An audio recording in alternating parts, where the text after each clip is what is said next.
दिख रहा है आप सभी को स्क्रीन पे? Yes hello. मैम। हाँ,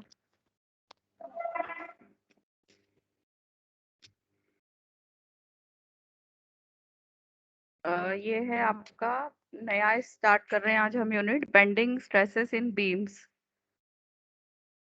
ये देखिए, ये इसका डायग्राम दिया है कि ये इस तरह से बेंडिंग हो रही है, बीम है ये। इफ ये इसको हम बीम कंसीडर करें तो बेंडिंग के कारण क्या क्या स्ट्रेसेस आएंगी बीम में।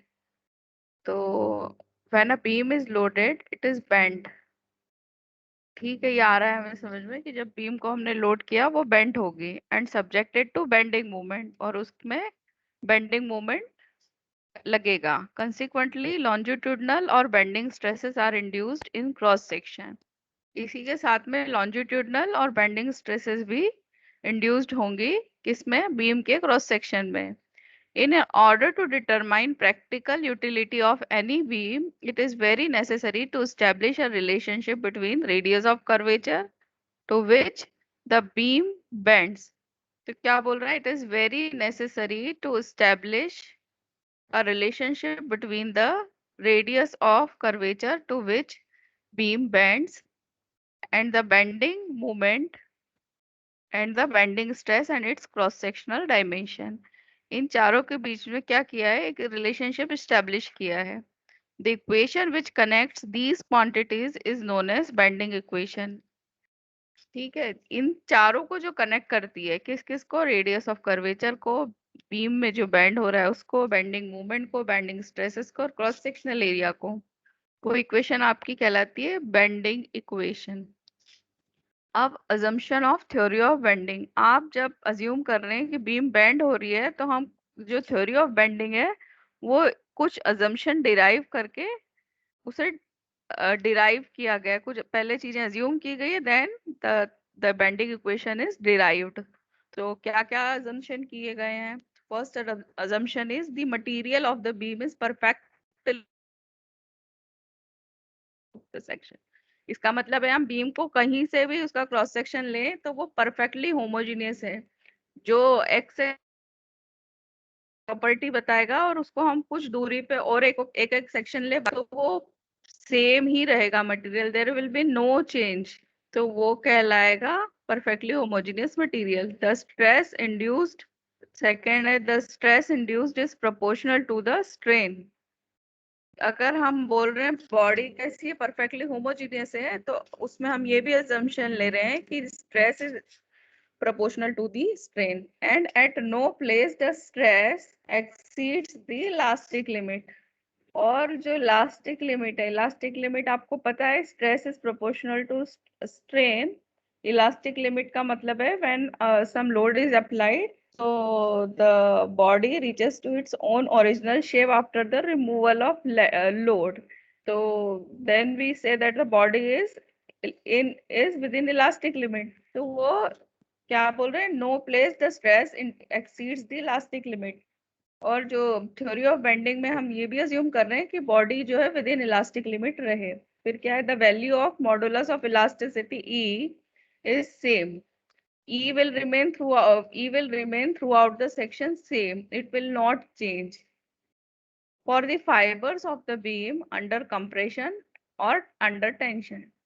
क्या होता है, a beam is connected by small particles, तो वो जो फाइबर्स हैं वो क्या होते हैं, एक दूसरे से कनेक्टेड है बीम में। तो टिम्बर की बात करें तो it is connected by fibres.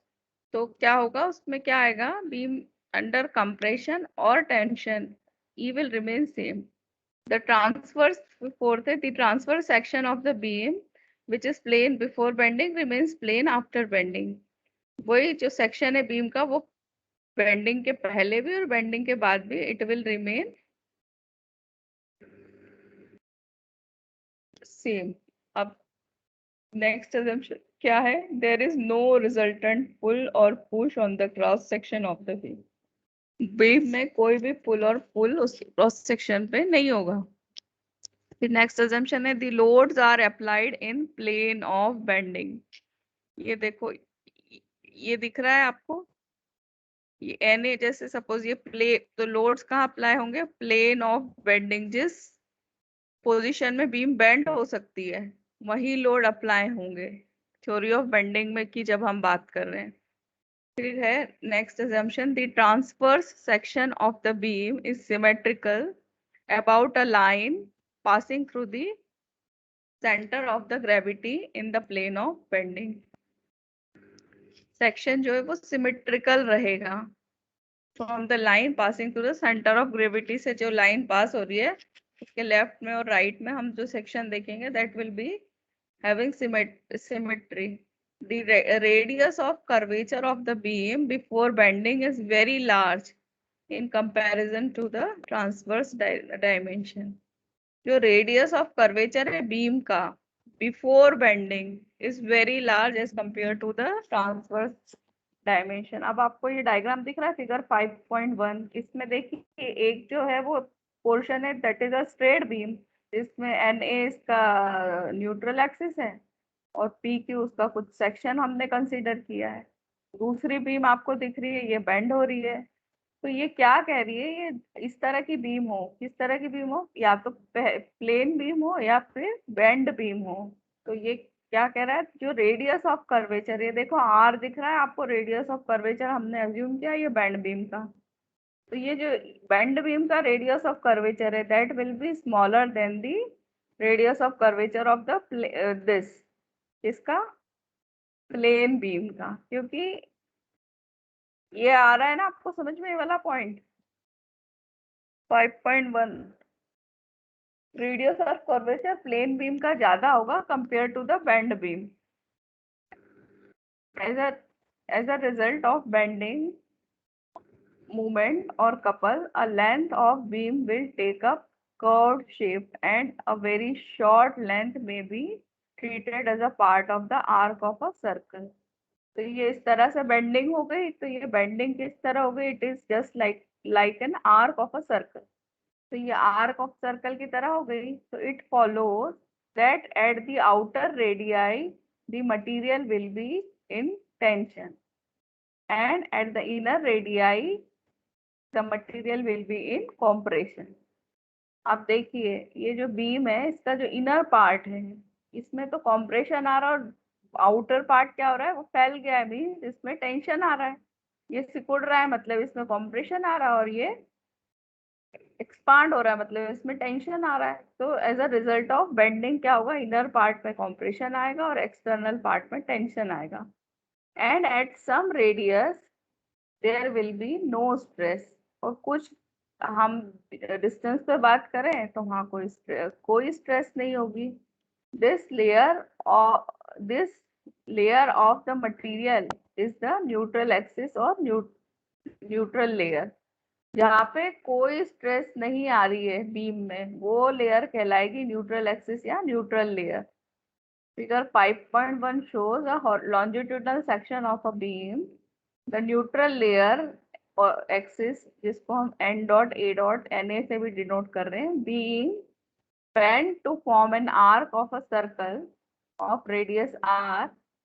ये देखिए ये बीम है, इसको बेंड कर दिया, तो बेंड करा तो एक इसका कहीं कुछ दूरी पे जाके अकॉर्डिंग टू द बेंडिंग इसका रेडियस आएगा।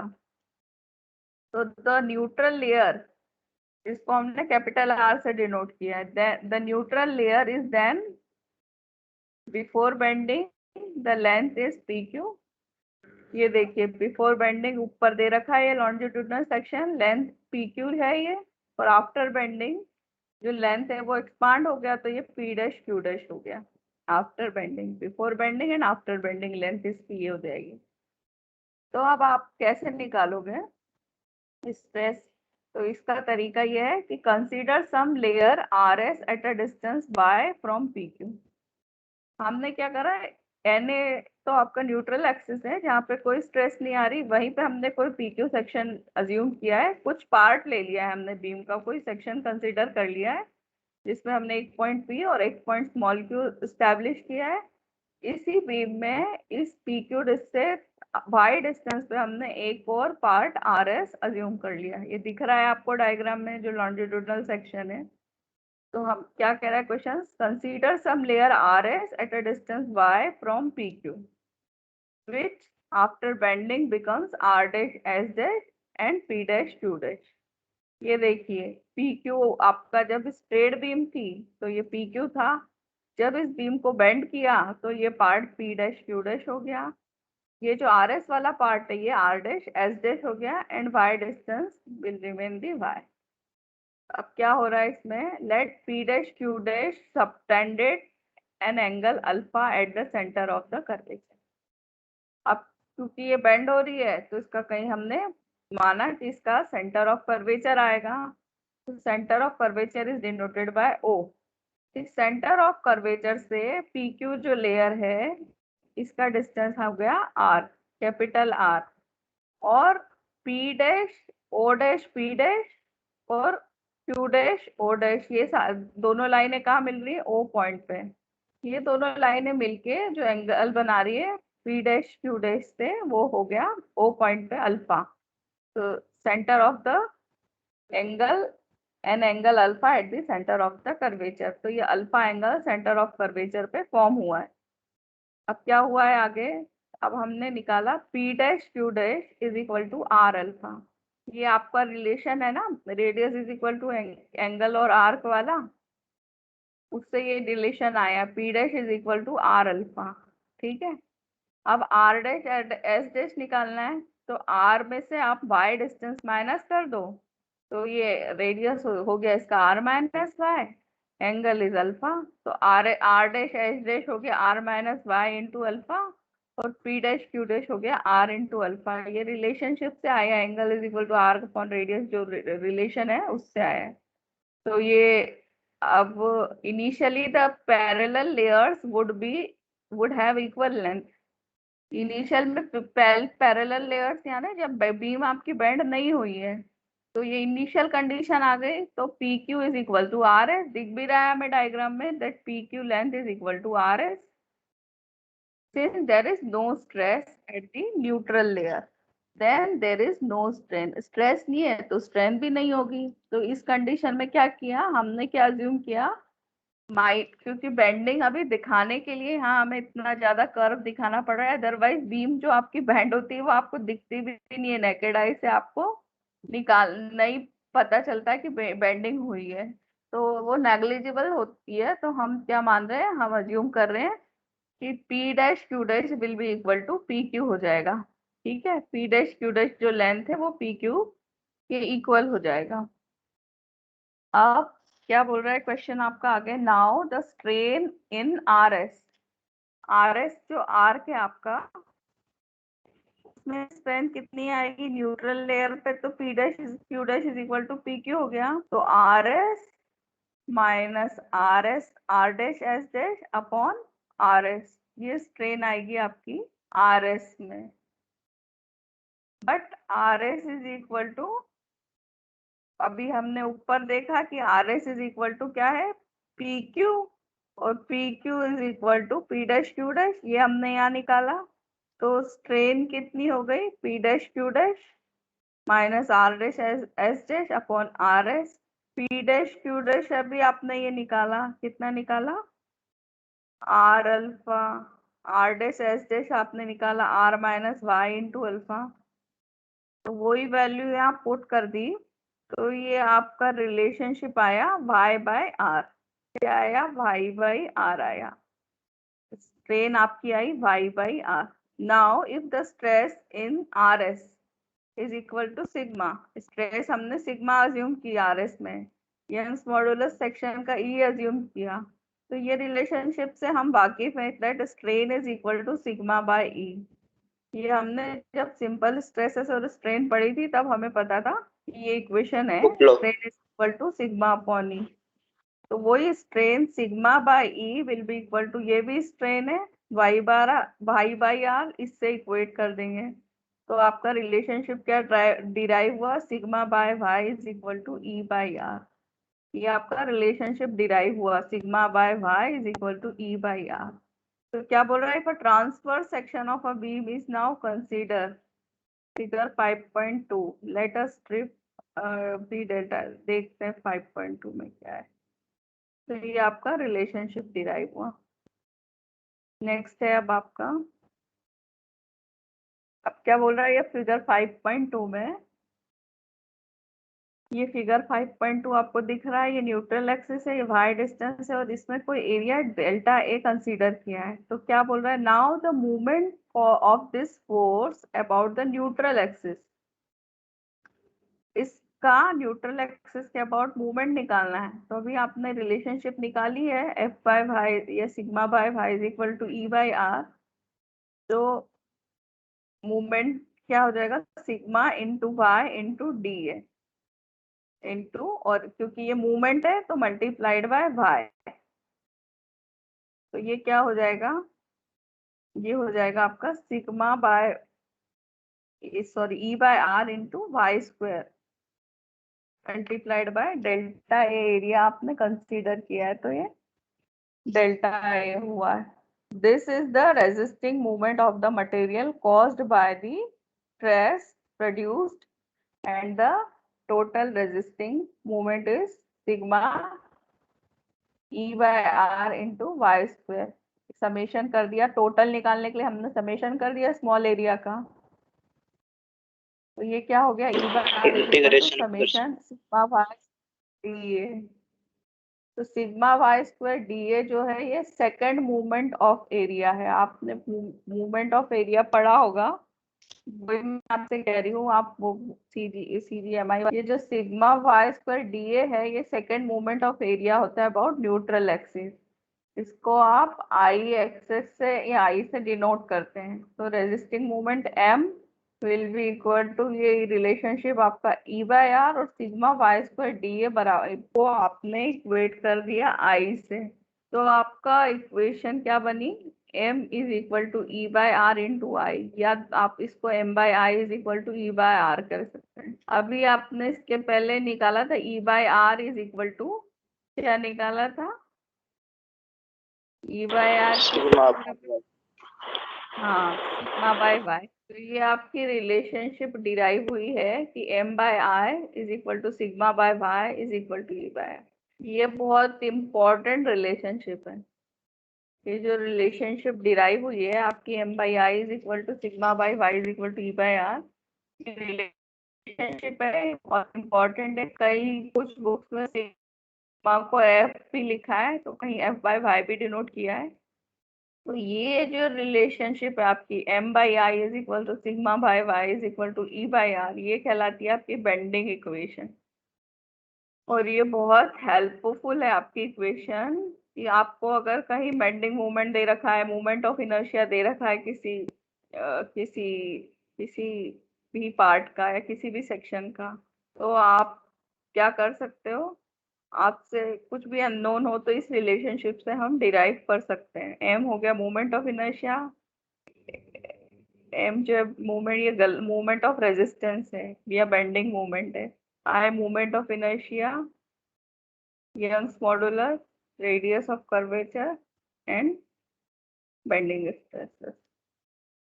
अब ये क्या है, position of neutral axis। Consider the cross section of the beam, figure 5.2। There will be no resultant force on the cross section for condition of equilibrium।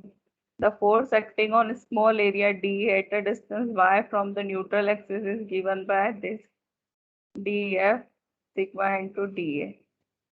और ये sigma is equal to E by R है, तो ये y into E by R into y है, तो ये delta है। अब और टोटल फोर्स निकालना है तो उसको इंटीग्रेट किया F by R E by R sigma Y d है। तो ये क्या हो गया, for zero resultant sigma Y D A is equal to zero.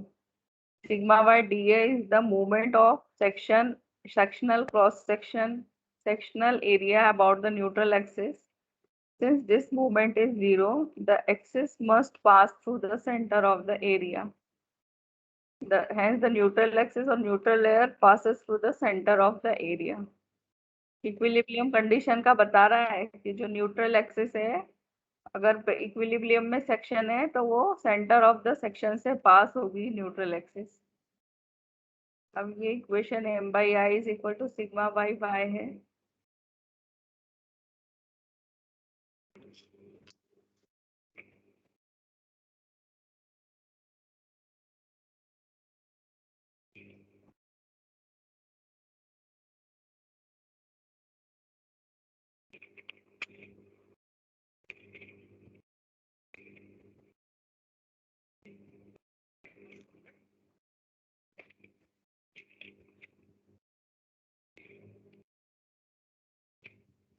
तो sigma is equal to M into y upon I, तो इसको ऐसे भी लिख सकते हैं, एम अपॉन में आई बाय वाई होता है जेड सेक्शनल मॉडुलस और सेक्शन मॉडुलस। ये भी CGMI में पढ़ोगे कि सेक्शन मॉडुलस होता है। The section modulus is usually quoted for all standard section and practically is of greater use than the second moment of inertia. The strength of the beam section depends mainly on the section modulus. Section modulus पे strength depend करती है beam की। तो section moduli of a rectangular circular section, आप section modulus को पता है कैसे निकालते हैं, एक बार रिवाइज देख लो।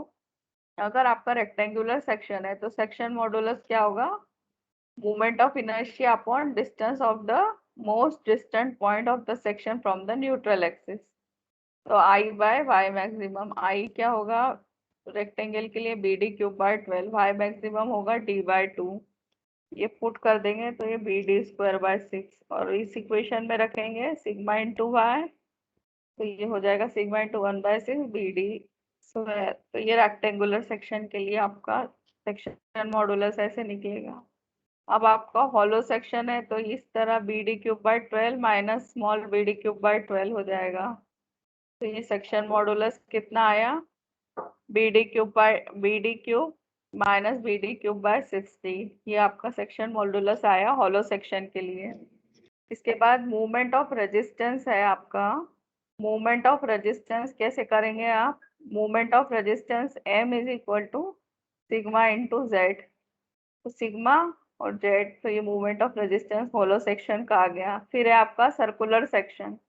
सर्कुलर सेक्शन का आपको पता है I is pi by 64 D to the power 4, और ये वाई मैक्सिमम D/2 होगा, तो ये पाई D क्यूब बाय 32, ये आ जाएगा आपका इसके लिए moment of inertia.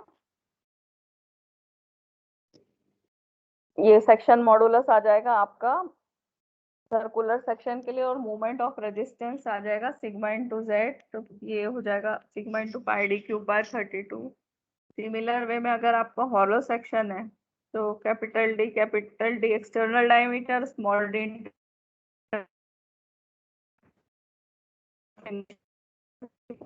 Capital D to the power 4 minus small d to, उसका कैपिटल D/2 पे लाई करेगा, तो Z क्या हो जाएगा सेक्शन मॉडुलस आपका I बाय वाई, आई ये हो गया y D/2 हो गया, तो pi by 32 D capital D to the power 4 minus small d to the power 4 upon D, इसका सेक्शन मॉडुलस हो गया। और मूवमेंट ऑफ रेजिस्टेंस या मूवमेंट निकालने के लिए सिग्मा इंटू जेड, तो ये हो गया आपका और सर्कुलर सेक्शन का मूवमेंट ऑफ रेजिस्टेंस। तो आपने अभी बेंडिंग इक्वेशन डिराइव की है, M/I is equal to sigma by Y is equal to E/R। अब इसका प्रैक्टिकल एप्लीकेशन कहाँ है, is based upon the theory of pure bending and the assumption taken thereupon, which require that the beam should be subjected to constant bending moment unaccompanied by shearing forces. But in actual practice, the bending moment varies from point to point along the length of the beam, and also the bending moment is accompanied by shearing force. However, if large number of practical cases, the bending moment is maximum when the shear force changes sign, that is crosses the zero shearing force line. In this way, the requirement of to simple bending are approximately satisfied at the point of maximum bending moment. Just to apply the bending equation at that point. अब आपको बोल रहे हैं ये bending point, आप बोलोगे कि हम बीम के हर सेक्शन पे अगर इसको लगा दें तो ये हर सेक्शन पे ये अप्लाई नहीं हुआ। रीजन उनने बताया है कि जब अभी अपन ने क्वेश्चन भी करके देखे बेंडिंग मूवमेंट और शेयर फोर्स, हमने देखा कि बेंडिंग मूवमेंट हर पॉइंट पे वेरी कर रहा है, एक कांस्टेंट बेंडिंग मूवमेंट नहीं था। निकाला था ना आपने पॉइंट लोड के लिए, यूडीएल के लिए और अलग अलग तरह के लोड्स के लिए, हर पॉइंट पे बेंडिंग मूवमेंट की वैल्यू वेरी कर रही थी, एक नहीं आ रही थी। तो और ये जो बेंडिंग इक्वेशन है इसमें शेयरिंग स्ट्रेसेस को इन्होंने इग्नोर किया है या नेग्लिजिबल किया है। तो ये बेंडिंग इक्वेशन केवल उन पॉइंट पे एलिजिबल होगी जहां पे आपका बेंडिंग मोमेंट मैक्सिमम होगा, ठीक है। उन इक्वेशन को ही ये सेटिस्फाई करेगी। आप बोलोगे अरे मैम, ये मैम मैंने तो कैंटिलीवर बीम ली थी और मैंने यहाँ पे निकाला तो ये तो आ ही नहीं रहा, इससे तो नहीं आएगा, ये कह रहा है, इसका प्रैक्टिकल एप्लीकेशन है, ठीक है। अब इसका फर्स्ट एग्जांपल देखिए। ए 250 mm depth and a 150 mm width rectangular beam is subjected to maximum bending moment of 750 kilonewton. Determine the maximum stress in the beam, and if the value of E for the beam material is 200 giganewton per meter square, find out the radius of curvature for that portion of the beam where the bending stress is maximum, where bending is maximum, and the value of longitudinal stress at a distance 65 mm from top surface of the beam. तो आपको क्या दिया है question में? एक rectangular beam दी है जिसका B आपको 150 mm दिया है एंड डेप्थ डी जो है 250 mm दिया है। अब आपको इसमें ये भी बता दिया है कि इसमें मैक्सिमम बेंडिंग मोमेंट इतना आ रहा है। अब आपको मैक्सिमम स्ट्रेस निकालनी है और क्या निकालना है? Value of E for the beam material. E की वैल्यू निकालनी है। Value of E for the beam material given है आपको 200 giga newton per metre square. इसके लिए आपको capital R radius of curvature निकालना है for that portion of the beam where bending is applied, and the value of longitudinal stress निकालना है आपको at 65 mm from the top surface of the beam।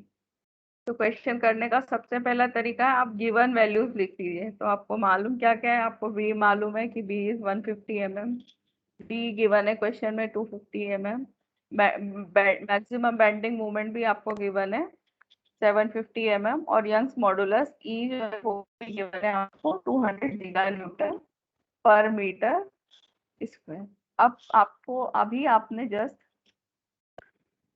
क्या किया है? डिराइव किया है। क्या डिराइव किया है आपने? बेंडिंग की इक्वेशन। क्या क्या थी equation? m by I is equal to F by y is equal to E by R. अब इस इक्वेशन में आपने वैल्यूज पुट कर देंगे, आई निकाल लोगे। I is B D cube by 12, तो आपने आई निकाल लिया बी डी क्यूब बाई 12 से। फॉर्मूले आपको मालूम होना चाहिए कि मोमेंट ऑफ इनर्शिया का फॉर्मूला क्या है हॉलो सेक्शन का, तभी आप निकाल पाओगे, उसके बिना आप नहीं कर पाओगे। Before solving the distance of the neutral axis from top surface of the beam, कितना हो जाएगा? डी मीन्स डेप्थ जो भी है उसकी 250 mm डिवाइडेड बाय 2, तो ये मीटर्स में निकाला इन्होंने 0.125 मीटर्स। अब इक्वेशन हम यहाँ पे रख देंगे, m by I is equal to sigma by Y है, तो मैक्सिमम स्ट्रेस निकल जाएगी आपकी sigma m into Y by I. एक चीज और ध्यान रखिएगा, जैसे यहाँ पे ये इन्होंने mm में दिए, मूवमेंट में ये मीटर में बात कर रहे हैं, तो कोई भी एक यूनिट में आपको कन्वर्ट करनी है वैल्यू, या तो मीटर में करिए या mm में करिए। इन्होंने यहाँ मीटर में किया है तो ये आ गया आपका 480 mega Newton per metre square, या 4.8 into 10⁸ Newton per metre square. तो मैक्सिमम स्ट्रेस आपकी ये आ गई। अब सिमिलर वे में आर भी निकल जाएगा, रिलेशनशिप है आपके पास, m by I is equal to E by R. तो जो गिवन वैल्यूज है m हमें पता है, e पता है, i पता है, वो वैल्यू रख के हमने r निकाल दिया, रेडियस ऑफ कर्वेचर आ गया। अब लॉन्जिट्यूडनल स्ट्रेस निकालनी है आपको। लॉन्जिट्यूडनल स्ट्रेस निकालने के लिए क्या किया है? At a distance 65 metre from the top surface of the beam, m by I is equal to sigma y. Sigma by Y तो आपकी लॉन्जिट्यूडनल स्ट्रेस हो गई, तो सिग्मा वन वाई वन कौन सी स्ट्रेस हो गई? सिग्मा वन वाई वन आपकी stress हो गई, जो कि 65 metre from the top surface of the beam है। तो sigma one is equal to m into y one upon I. m आपको पता है, i आपको पता है, y1 रख दिया आपने 60 इंटू 10⁻⁻3। ये यूनिट में कन्वर्ट किया, आया कैसे ये? आपको पता है d/2 तो 125 है। अब उस 125 से भी अब आपको कौन से डिस्टेंस पे निकालना है? 65 मीटर निकालना है टॉप सरफेस से, तो -65 कर दिया, तो आपने को y की कितनी वैल्यू हो गई? y इज 60, तो यहाँ 60 रख दिया, तो ये आया 230.4 mega Newton per metre square. ये आपकी y की वैल्यू आ गई। अब क्या करना है आपको? सिमेट्रिकल सेक्शन, नेक्स्ट क्वेश्चन है, 200 metre deep has a moment of inertia this 2.26 into 10⁻³ metre to the power 4 unit. ध्यान रखना moment of inertia is in the unit, जो भी यूनिट है metre centimetre mm to the power 4 about the neutral axis. Determine the longest span over which when simply supported the beam would carry a uniformly distributed load of 4 kilonewton per meter run without the stress due to bending exceed 125 मेगान्यूटन पर metre square. अब इसमें आपको depth दे रखी है beam की 200 mm, movement of inertia दे के रखा है आपको न्यूट्रल एक्सिस का, L is equal to 2.26 into 10⁻⁵ mega m metre to the power 4।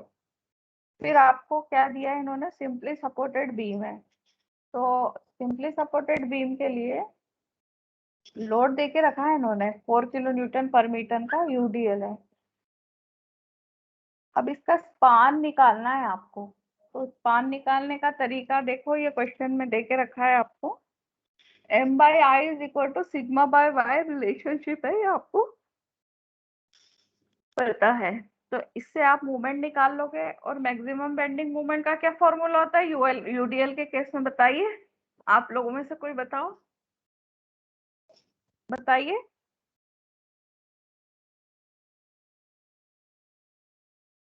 बताइए प्रांशु, प्रांशु।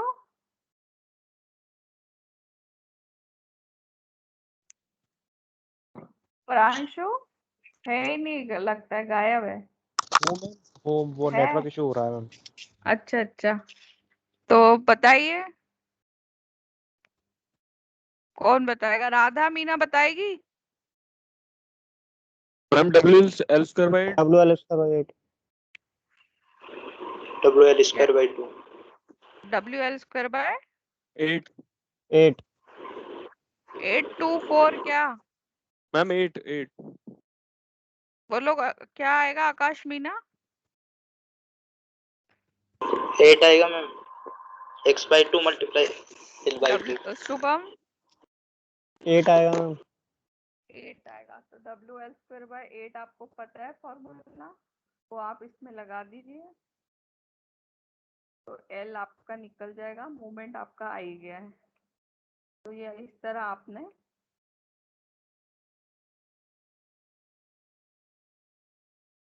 क्या किया, निकाल दिया, यही है क्वेश्चन, ये निकाल दिया, L स्पान आ गया 7.516। अब इसमें ना प्रैक्टिस करने से आएगा, और प्रैक्टिस भी केवल वैल्यू निकाल के नहीं करनी है, प्रॉपर प्रैक्टिस करोगे ना जब इसकी, तब जाके आप की ये प्रैक्टिस होगी कि आप क्वेश्चन जब एग्जाम में करने जाओगे तो ढंग से कर पाओगे। प्रॉपर प्रैक्टिस यानी आपको पहले तो क्वेश्चन लिखना है, क्वेश्चन लेना है कि क्या क्वेश्चन है, उसके बाद आपको गिवन में लिखना है अलोंग विथ वैल्यूज, कि बी गिवन है तो क्या वैल्यूज है, mm है, मीटर है, जो भी आपका सपोज रेक्टेंगुलर पोर्शन की सेक्शन की बात करें हम, तो बी और डी गिवन है तो उसकी यूनिट्स क्या है, मीटर में है, mm में है। फिर अगर ई दे रखा है, ई यानी यंग्स मॉडुलस दे रखा है, इलास्टिक मॉडुलस, तो उसकी वैल्यू आपको मालूम होना चाहिए कि न्यूटन में दे रखी है, न्यूटन के बाद न्यूटन mm स्क्वायर में पर मीटर स्क्वायर दे रखी है, पर mm स्क्वायर दे रखी है, सेंटीमीटर में दे रखी, क्या यूनिट है वो आपको ध्यान में रखनी है। उसके बाद फिर आप जब मोमेंट ऑफ इनर्शिया निकालो,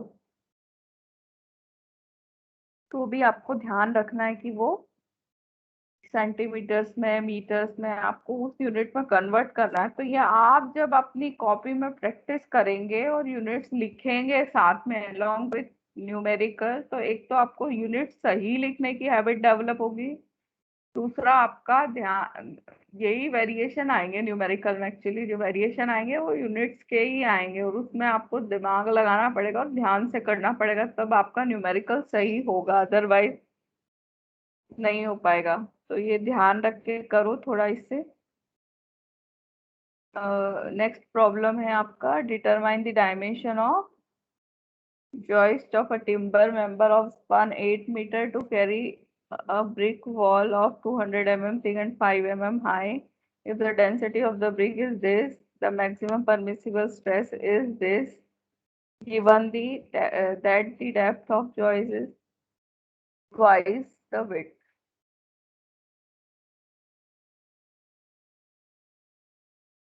अब आप इसको क्वेश्चन करने के पहले तो क्वेश्चन अच्छे से रीड कर लीजिए कि क्या दे के रखा है आपको। फिर इसके बाद क्या क्या दे रखा है आपको, आप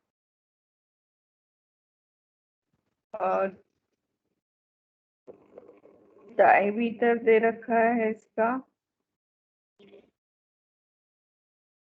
स्पान दे रखा है 8 मीटर, इसकी थिकनेस दे रखी है आपको, थिकनेस क्या दे रखी है आपको, thickness is given as 200 metre.